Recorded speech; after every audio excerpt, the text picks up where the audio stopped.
Welcome to the Starter Girlz podcast, your ultimate source of inspiration and empowerment. We're here to help women succeed in every area of their lives: career, money, relationships, and health and well-being, while celebrating the remarkable journeys of individuals from all walks of life who've achieved amazing things.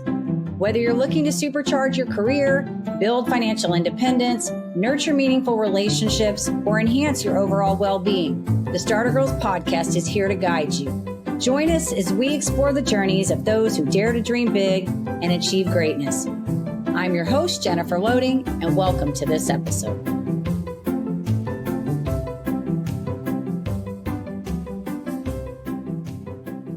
Welcome to another episode of the Starter Girlz podcast. I'm your host, Jennifer Loehding, and wherever you are tuning in today, we are so thrilled to have you. I am so excited about my guest today. She has battled back from the brink of paralysis to not only transform her body, but also her entire outlook on life. So you guys are going to be in for a treat today. Get ready for a holistic conversation on optimizing your performance from the inside out. And so before we bring her on, I do need to do a quick shout out to our sponsor. This episode is brought to you by Walt Mills Productions. Need to add excitement to your YouTube videos or some expert hands for editing? Look no further. Walt Mills is the solution you've been searching for. Walt is not only your go-to guy for spicing up content, he's the force behind a thriving film production company with numerous titles in the pipeline. Always on the lookout for raw talent, Walt is eager to collaborate on film and internet productions. With a background deeply rooted in entertainment and promotion, Walt Mills leverages years of skills to give you the spotlight you deserve. Want to learn more about Walt and his work? Head on over to waltmillsproductions.net and let your content shine. All right. And with that, we are ready to bring our guest on. So joining me today is Sherry Shaban. She's an osteopath, an anti-diet health coach with over 23 years of experience in the fitness industry. Sherry is the founder of the Fall in Love with Fitness podcast, the HIIT Decks app, Make Peace with Food. She's renowned for helping people transform their health and fitness by rewiring the brain's relationship with food and overcoming self-sabotaging beliefs.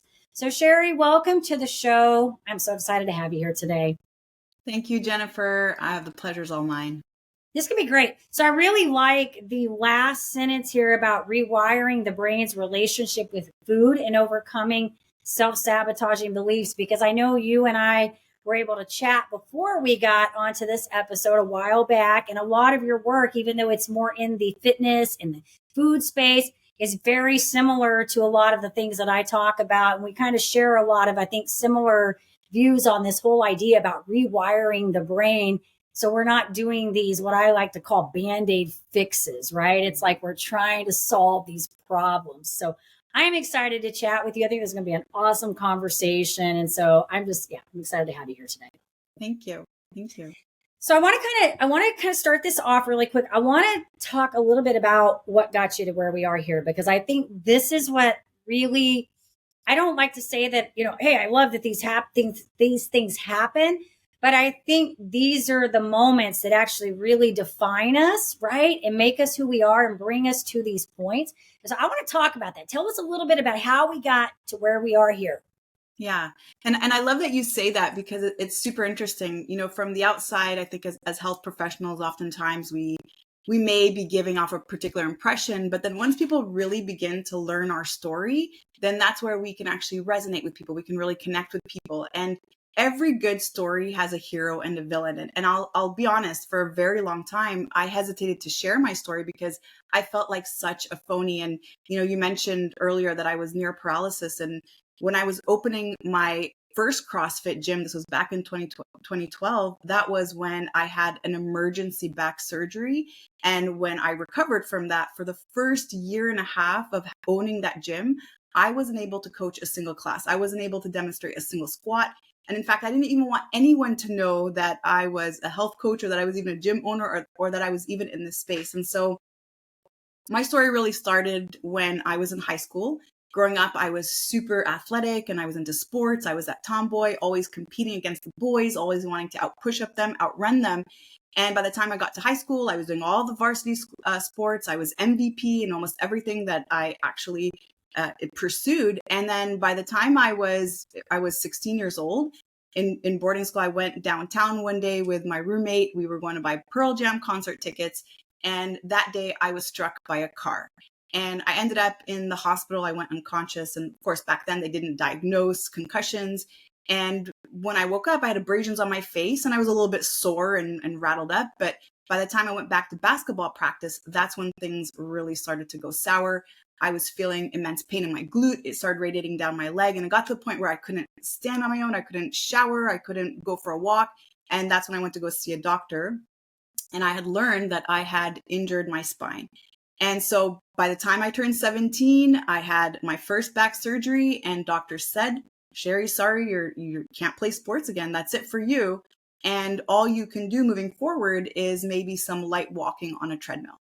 And so I listened to that advice for many years. And by the time I was in my early 20s, I just kind of woke up one day and I couldn't connect with who I had become. I was spending time with this social environment that was doing all the things that parents tell you not to do. I was engaging in a lot of habits that didn't serve me. I was partying. I was going out late. I was doing a lot of things that were not really coinciding with that athletic mindset. And so it was at that first moment that I decided to sign up at a gym, even though I was on pain medication every day. My whole world revolved around my back pain, how long I'd sit in a car for, how long I'd sit for. If I would go to a social environment, I'd always ask the host if there was a place for me to lie down.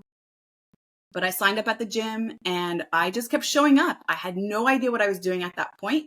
I was actually doing my master's degree in chemistry at McGill University. So I was a big science nerd and I would just show up. I'd see people doing an exercise. I'd just copy them and then I'd go the next day and I just do that. And then I stayed consistent. And after a few months, my back pain was gone. I was able to come off of pain medication. I bought myself a treadmill and I started running 5 minutes at a time, bothering my neighbor downstairs until I eventually worked my way up to a full hour outdoors. And that's when I decided to change career paths. So that was the aha moment. Like, this is what I am meant to do. And so I went back to studying exercise science. I became a certified athletic therapist. I took every single course that I could get my hands on when it came to prenatal, postnatal, TRX, CrossFit, you name it, I did it. And then eventually just started to work one-on-one with clients and then started boot camps outdoors. And then I started to open my CrossFit gyms. And it's interesting because a really important part of my story, and this is kind of one that I started to talk about just recently, was how that journey, even though it was all about overcoming pain and overcoming injury and helping people do it, what I got caught up in is all the discussions around diet and nutrition and what we should be doing and what we shouldn't be doing. And when I first got into that space, it was really to help people. And I figured, well, if I'm going to help people, I got to learn about nutrition. I got to give them proper advice when it comes to diet and help them set up a meal plan. And so at that point, everybody was talking about, the low calorie diet and you have to count calories. And so when I first started the health journey, that's what I was doing too. Even though I wasn't struggling with weight, I was actually struggling with chronic pain. And then after that, everyone's talking about low fat, and fats are very bad for us. And so then I'm like, all right, well, I'm going 0% fat because that's what we're supposed to be doing.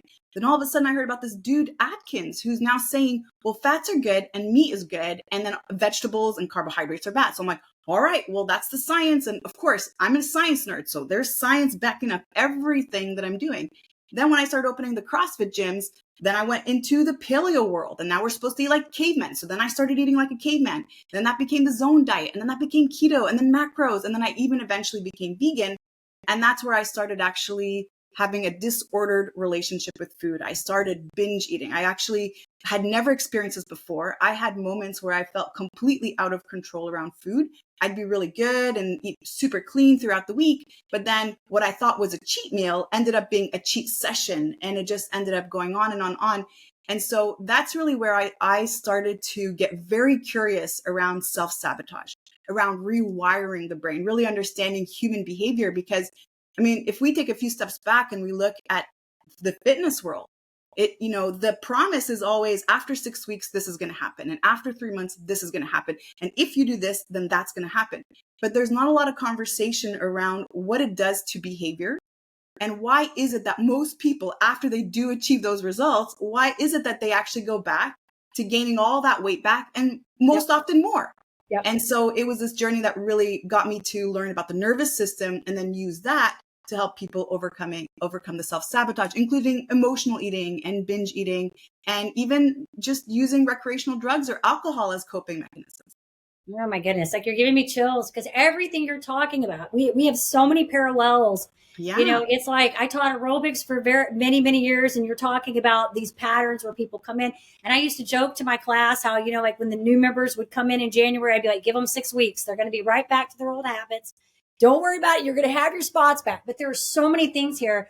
I just finished up doing a certification in nervous system regulation. I think I probably shared that with you. I don't remember when we first talked. So great. I just finished a certification on that. But interesting, all of the things you're talking about. And I think that's why these stories are so powerful, is that, when you find somebody who's had, number one, this major thing, this whatever this moment was, this defining moment that shifted the trajectory. I too was in a massive car accident back in 2012. And that also played a role in some of the work that I did. I always say nothing ever good comes from a car accident, except if it changes you and makes you do something different with yourself.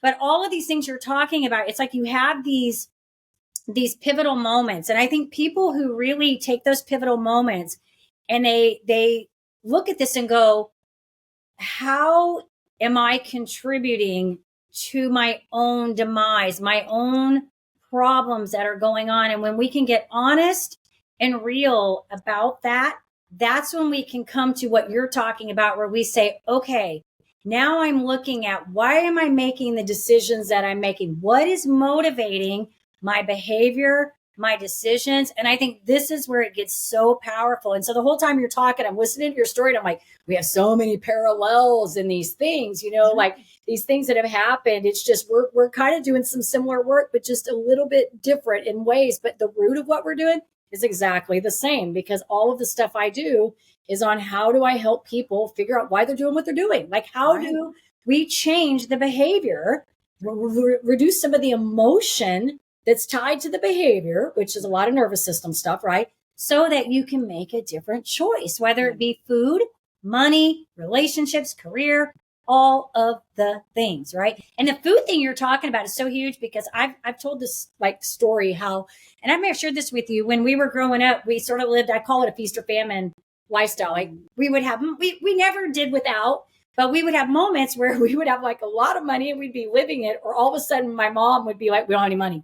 And I don't know that we really didn't, but she bet we don't have any money. And now we're like frying bologna, and not. So I got this mentality, had this very bad relationship with food. I associated as when we would go out to eat, that was a good thing because we were celebrating. And it was a good thing. It was a time my family was coming together. Everybody was getting along.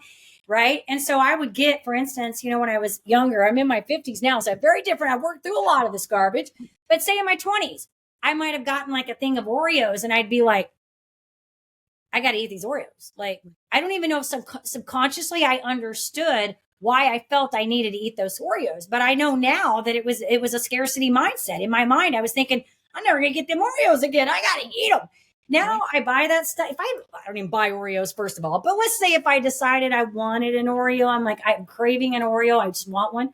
I'm probably going to buy the darn pack of Oreos. I'll eat one or two, and then the whole container is probably going to go in the closet. Maybe my son will go in there and find them, or they'll probably just go bad and they get thrown out, because I don't view it the same way. But I think that's exactly what you're talking about when we talk about this, getting to, and I just love your story. I said all that to say, I think what you're doing is amazing. All of that. Well, back at you. And this is really an important conversation, because I think most of us feel like it's a lack of discipline. There's a lot of shame and frustration around why am I not committed enough? I mean, I know I want it badly enough, but why do I have a hard time staying on the wagon? And first of all, there is no wagon. If you believe that there is a wagon, there is a nervous system issue at play, because there's no on and off, right? And that's the thing is with behavior. You are the sum of all of your habits. And what's interesting is to just notice and observe, well, what is the trigger? What is behind that habit? And food scarcity is a major form of trauma. We don't see it that way, but it's a major form of trauma. And food scarcity can either be real, which is what you experienced, Jennifer, like actually growing up without certain foods, or food being restricted or limited to certain occasions. But imposed food scarcity is also traumatic. And I call dieting imposed food scarcity. Yep. And especially when you've trained your body, you've trained your nervous system through many rounds of that, either you're removing an entire food group or you're restricting for a long time, there is a nervous system reaction that happens to ensure your survival. And a big part of that is turning on the binge mechanism. So no wonder why we're overeating. We're going to that feast that you were talking about, famine and feast. We're going to that feast mechanism. But then also your metabolism starts to slow down. You start to notice that you feel sluggish. And so there is a direct impact. And we don't, again, oftentimes see it as it being an actual traumatic experience, but starvation and imposed starvation is actually a traumatic experience. And when we learn the signs, we learn the symptoms through our thoughts, through our emotions, and just monitoring and understanding the way that thoughts and emotions are a very big part of our behavior, and start to unpack that, then we can start to really break down that pattern and then recreate a new one. Like you said, you shifted from scarcity mindset to an abundance mindset. Oreos can stay there. They can be right in front of me, and I know I could have one or two and I could just walk away, and that's okay. There's no consequence around that. I'm not going to miss out, or there isn't this time limit or restraint to have to eat it. Otherwise, I won't get my opportunity to do so. Yeah, I think it really does become about removing that bad whatever that association is you have with food. And I think it's, it's a really free feeling. And the thing is, I think when you master that, Sherry, like when you master that ability to do that, I think it really overflows into all the areas of your life, because you no longer become a victim of all your circumstances, right? You're now, for me, honestly, and I will tell you this, because I never went, I never went to the place of, I need to work on the food issue. That just was a byproduct of some of the other things that I worked on to heal. Right. But it really, for me, I go back to it stemmed when I had this major nerve condition. Like you had a back issue. I had a major nerve condition that, and I think I've shared this. I don't know if I shared it with you, but I've shared it in this podcast several times. I had a practitioner ask me, what was I doing at the time, at the onset of this, that contributed to this? And I remember at that time thinking, you had a lot of nerve asking this question, I didn't cause this, this happened to me. Right. And then what happened is after 4 years of playing that victim role of, this has happened to me. This has happened to me. Why am I having to live like this? Why is my life this way? I woke up one day and realized there's no savior. No medicine's going to cure that. There's no doctor that's going to cure that. The only person who's going to really be able to navigate that, it's going to have to come from me. It's going to have to be me working at this. And that's when that shift happened, moving from that victim statehood to now I have some control. And in the process of healing that opened up a bunch of doors. And the irony is that it healed a lot of other areas in my life. And that's, I think, the blessing. Whatever angle you take to come in, if it's food, I don't like to use diet either because I hate that word, lifestyle. But if that's what it ends up being, a fitness route, where you come in, some people it's their marriage, some people it's their finances. Yes. I think whatever way leads you to that door of healing yourself, all this other stuff trickles, and it just everything improves. Yeah. Entrepreneurs, are you ready to level up your leadership skills? Tune in now for an exclusive offer designed just for you. This is my time. Did you know 63% of consumers prefer businesses aligned with their values? Recognizing your core values isn't just vital for business growth, it's the bedrock of effective leadership. Whether you're a seasoned entrepreneur or an aspiring creator, identifying your core values is a key step in constructing the framework of a successful leader, enabling you to lead authentically, expand your business, and live life on your terms. Never settle, don't play, putting the kettle to flame. I go 100 all day, foot on the pedal, no brakes.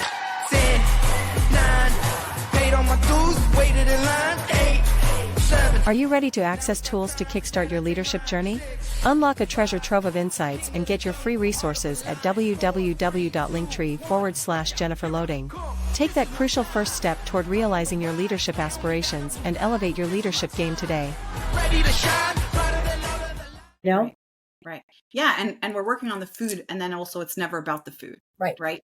And the way that we eat and the way that we behave around food exposes very much what we believe about the world. This is our perspective of the world. And this starts now to become interesting, right? If we're hoarding in one area of our life, we're hoarding in other areas of our life. If we're binging or overeating in other areas of our life, we're overspending, we're oversexing, we're overdoing other things. And so how you do anything is how you do everything, which is I what say you the said, same Jennifer. thing. Right? It's like, I say the so, exact same yeah, thing, Sherry. yeah. You are who you are in all the areas of Yep. your life, you know, and then notice also in your relationships. And, you know, I always talk about the three things of health that we really, really have to focus on is our financial health, our relationship health, and then also our relationship with our body. So how do we treat our body? It's not the physical state of our body, it's our relationship with our body. Because are we being kind to it? Are we speaking kindly to it? And how are we looking at ourselves? What is that self-made concept that we have around ourselves? And who do we believe we are in this world? So once you really start to unpack that, again, it's really never about the food. Once you start to heal all these things, and these are all stored traumas that are triggering the nervous system to what I call protection mode, which is fight or flight or sympathetic nervous state. And you can start to make these shifts. That's when you can start to shift into parasympathetic or what we call safety mode. Yeah, absolutely. I love it. When there was something I was going to ask you, and then you were just talking, and I loved it. I got sidetracked. No, it's all so good. It's so good, everything you were saying. So I'd love to know, like, when your clients come to you, because I know you're talking from the west. Are you doing more in that space of like the coaching? Are you still bringing them into the gym to work? Are you kind of maybe walk us through that a little bit, what that looks like? Yeah. So right now the coaching really involves more like what we were talking about. And what I use is a program called Make Peace with Food, where I really help women overcome those self-sabotaging behavior, because the fitness part and really all of those habits, it's all just a formula. Yeah. Like once you get it, it's all a formula. And this, by the way, doesn't mean that you need to calculate your macros or count your calories. It just means that the system that it continues to run over and over again is what creates the person. Yeah. Right. So once we understand that and we start to implement all of those different habits, it could be more non-purposeful exercise, such as more movement, walking, things like that. And we start to find an activity that works for us. So it could be HIIT training for some people, could maybe be Zumba or jazzercise for other people. And we start to find that nutrition that really serves us the most. And we start to then audit all the areas of our diet, not just what we're eating, but also what we're watching on TV, what we're listening to, the people that we're spending time with. Once we do all that stuff, I would have to say that's like the easy stuff, because again, that's just the formula that you have to run. You try out a bunch of habits, see which one fits you, kind of like clothes shopping.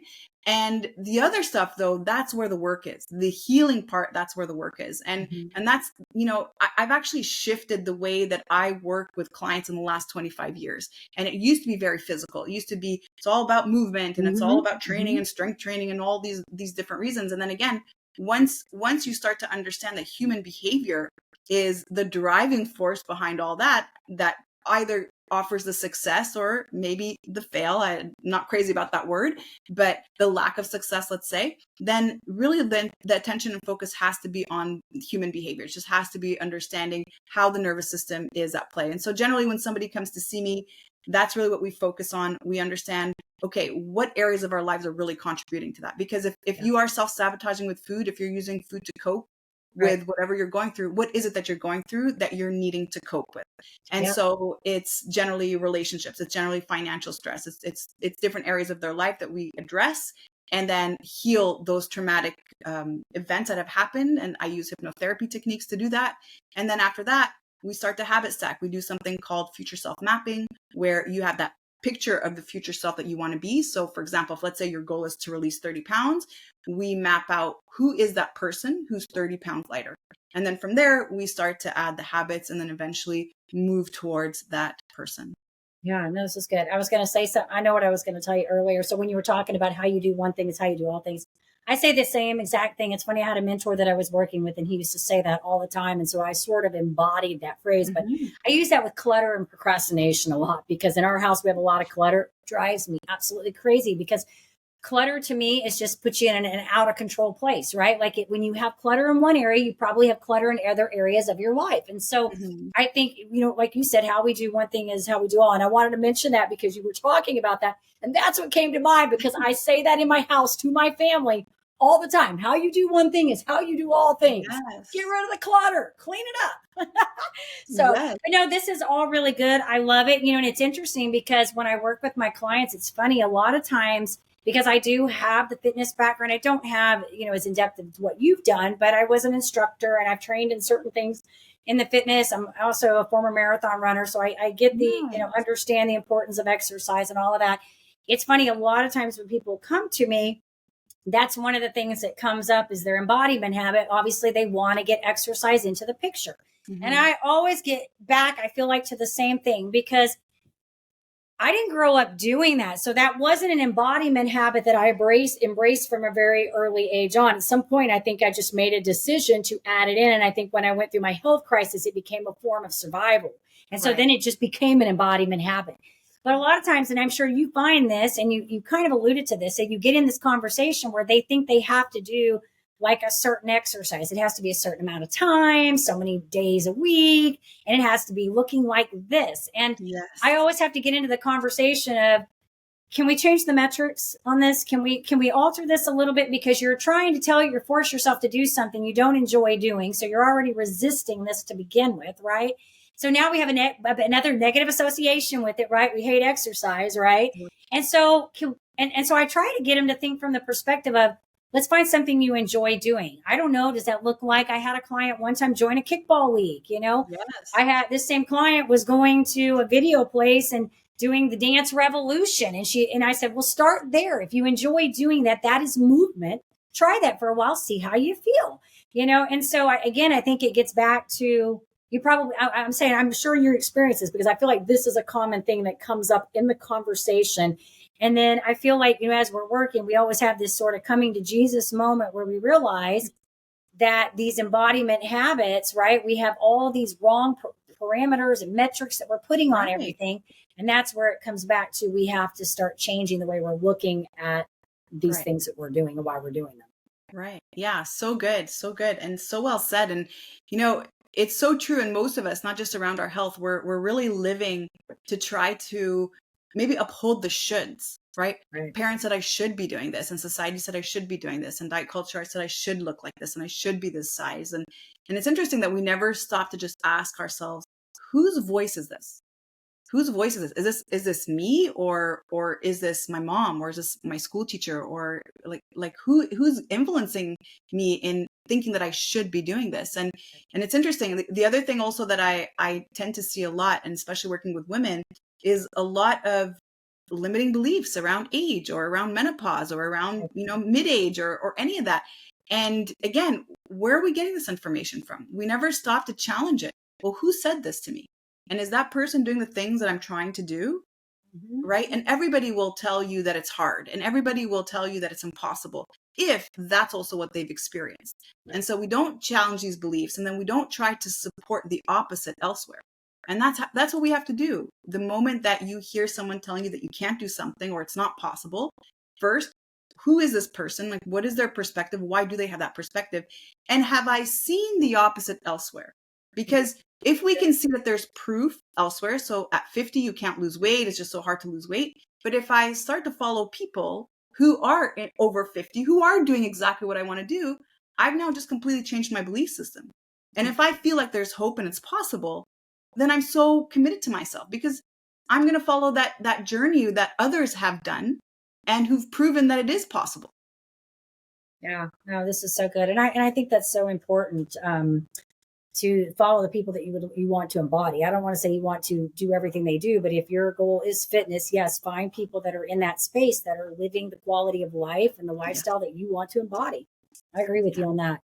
Yeah. I had a mentor once that I may have shared this with you. I had this mentor. I was in Mary Kay for a very long time. So I had the same mentor for a very long time. And she used to always say, never take advice from someone that you wouldn't trade places with. And so I've really always sort of clung to that idea that if somebody's not where I see myself wanting to be or embodying what I want, why would I heed the advice that they're giving? It doesn't mean I'm not going to listen, but why would I take that advice in and absorb it as my inner, my direction, like my inner voice to tell me where to go? Exactly.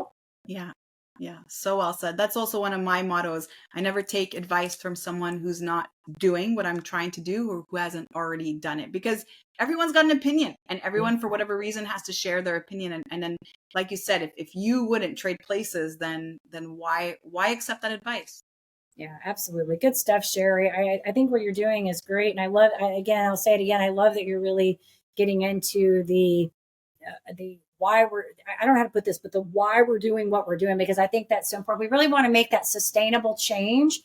We can't slap the Band-Aid on. We have to get to the root of why we're making the decisions and the choices that we're making, because otherwise you just keep repeating the same cycles. And, I think a lot of people never get to that place. They just go their whole life dealing with what they say, the cards that have been dealt with them, whatever that looks like, whether it's their health or whatever. And they never take any real accountability and say, I'm not saying everybody does this, but I think a lot of people do. They just say, well, like you were saying, I'm 50 and oh my gosh, if I said that, no, no. There are so many days like I get up and things hurt. Just this morning, I'm having this conversation. My husband and I are walking the dogs. We get up every morning and he runs with the dog. Then we take him back out and we walk him. And, by the time you hit that point, if you've had car accidents, I have nerve pain, I have things that hurt. And sometimes they do. This is why I stay active. I eat right. I take care of myself so that I can navigate through all that.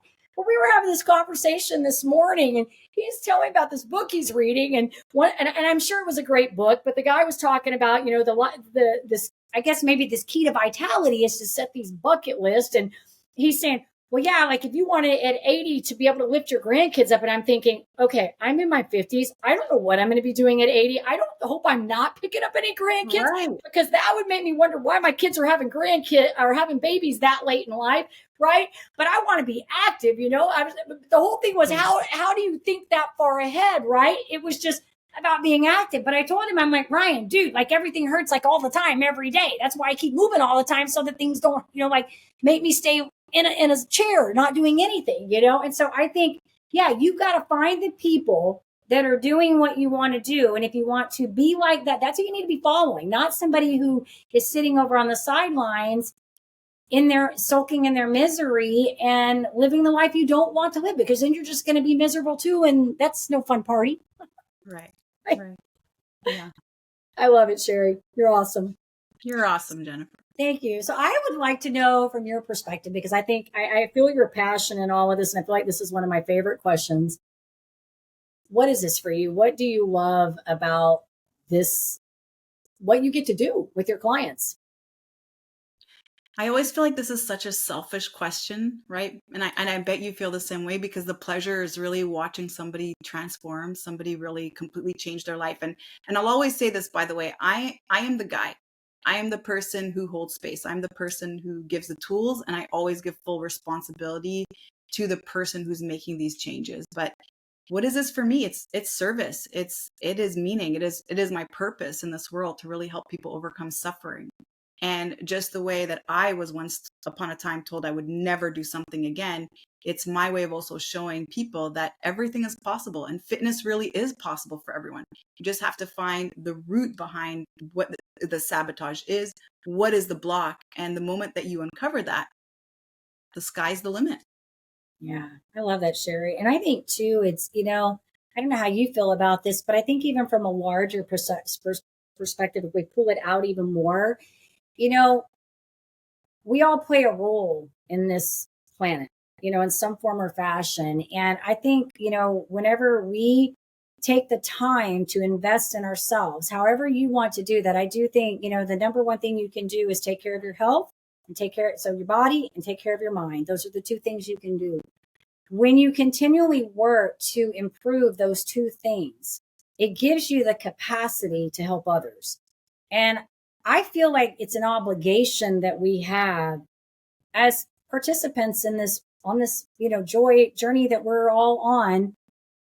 That is really our way to give back, is to take care of ourselves. Because when we do that, we have so much, in your case, inspire somebody. You have the ability now to inspire somebody. You have the ability to show up when somebody maybe can't show up for themselves, or I don't know what that looks like. Sometimes it's just saying that one thing to somebody that they needed to hear that day. I had a kid, I say a kid, he's not really a kid, a young adult that listened to my show. I have no idea who listens to this show, but every now and then I get some kind of, like, I guess what you call it, social proof, that I had somebody tell me that they listened to an episode. And this particular episode was a guy that had been on my show that had grown up on the streets, and he had witnessed like 21 of his friends die living on the streets.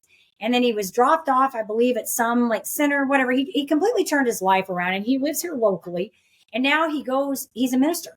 He's a young guy, has several kids, living a great life, very positive guy, goes into local schools here in the Dallas area and actually talks to kids about his past and how they can change the trajectory of their lives.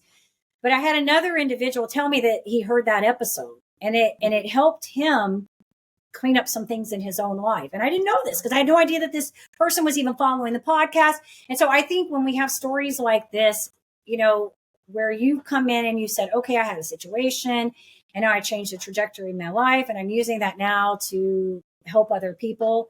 It's a really good thing, and it has a greater impact than we think. It's not just one or two people. It has the ability to transcend many people. Absolutely. And all that has happened for us, right?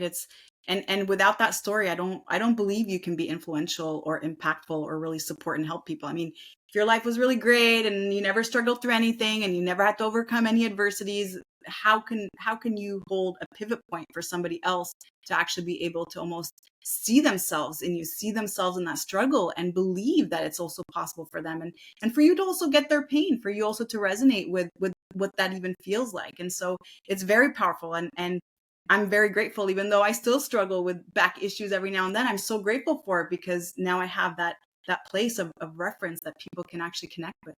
Yeah, the gratitude is important. And I think that, like you said, despite circumstances, you can learn to be, I believe, happy throughout the journey. It doesn't have to be, a death sentence or it's all perception. It really is how we view the world and how we see the situation. And, I was talking to somebody the other day, another potential guest, and we were talking about a condition that he has. And he said, you sort of get pinned against the wall. That's the hard thing. You get pinned against the wall, and it forces you to make some different decisions, to either, like in your case, thrive or not thrive. So, right. Yeah. Good stuff, Sherry. Well, this has been so awesome. I want to know for our listeners, I had so many more questions, but I feel like you and I could talk for a really long time. This podcast could go on and on. And I know you are a busy gal. So for our listeners, if they want to get connected with you, maybe they want to find the podcast, maybe they want to see what you've got going on, or maybe they just want to follow you to see what you have, your content, all that good stuff. Where would you like us to send them? Well, thank you so much for your time today, Jennifer. This has been a beautiful conversation. You're right. We could just keep going on and on. So on Instagram at Sherry Shaban Fitness. And then also my podcast is Fall in Love with Fitness, if you want to hear more inspirational stories like we've just had today. And then if you would like to overcome unwanted eating and see if the nervous system is behind what you are experiencing, I have a free download at makepeacewithfood.com where you can start your journey. Awesome. So good, Sherry. We'll make sure too, when we get all this, we'll get you tagged and get everything in the right place so everybody knows. Thank you so much, Jennifer. Thank you. Yeah, good stuff. Like I said, I know we could talk forever. These are all near and dear topics to me, and I can get really excited about all of them. So it's like, I have to let you go or we're going to be here for a while. Oh, good stuff. All right. So to our listeners, of course, we appreciate you. Thank you so much for tuning in. We hope you found this episode both inspiring and informative. And of course, if you like the show, be sure you follow, subscribe, like, do all the things on your favorite podcast platform. And as I always say, in order to live the extraordinary, you must start. And every start begins with a decision. You guys take care, be safe, be kind to one another, and we will see you next time.